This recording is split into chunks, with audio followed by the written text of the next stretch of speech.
9 सितंबर 1980 तारीख के पन्नों पर ये एक मामूली दिन था, लेकिन समंदर की गहराइयों में एक भयानक और राज भरी कहानी लिखी जा चुकी थी।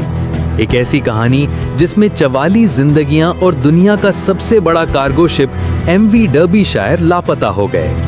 आज हम इस राज की तह तक जाएंगे, उस सच्चाई को सामने लाएंगे जो 30 साल तक समंदर की गहराइयों में दफन थी। एमवी डर्बीशायर एक इंजीनियरिंग मार्वेल, ब्रिटेन का सबसे बड़ा बल्क कैरियर शिप, 294 मीटर लंबा, 2,80,000 टन वजन उठाने की सलाहियत रखता था। इसकी कंस्ट्रक्शन और डिजाइन में कोई कसर नहीं छोड़ी गई थी। 1978 में लॉन्च होने के बाद इसने कई सफर कामयाबी से पूरे किए थे, लेकिन 1980 में इसका आखिरी सफर शुरू हुआ। 11 जुलाई को कनाडा से आयरन ओर लेकर इसने जापान के लिए सफर शुरू किया। इसका क्रू 42 ब्रिटिश सेलर्स और 2 फिलिपिनोस, सभी तजुर्बेकार और अपने काम में माहिर थे। सब कुछ नॉर्मल लग रहा था, लेकिन उन्हें यह अंदाजा नहीं था कि वो टाइफून ऑर्किड नाम के एक शक्तिशाली तूफान के रास्ते पर थे। ये वो तूफान था जो आगे चलकर उनकी किस्मत का फैसला करने वाला था। टाइफून ऑर्किड अपने पूरे जोर पर था। हवाएं 160 किलोमीटर पर आवर की रफ्तार से चल रही थीं और लहरें ऊंची दीवारों की तरह उठ रही थीं। 9 सितंबर को एमवी डर्बीशायर ने आखिरी रेडियो मैसेज भेजा। उनका मैसेज था, "we are okay, just a little difficult." ये मैसेज आया था जब वो जापान के साउथ में पैसिफिक ओशन में मौजूद थे। इसके बाद खामोशी छा गई। उनकी कंपनी बेबी लाइन ने उनसे राब्ता करने की कोशिश की। रेडियो सिग्नल्स भेजे गए, लेकिन कोई जवाब नहीं आया। 13 सितंबर को उन्हें ऑफिशियल तौर पर मिसिंग डिक्लेयर कर दिया गया। एक बड़े तलाशी मुहिम शुरू की गई, लेकिन समंदर ने एमवी डर्बीशायर और उसके 44 क्रू मेंबर्स का कोई निशान नहीं छोड़ा था। लोग सोचने लगे कि यह एक राज है जो कभी नहीं सुलझेगा।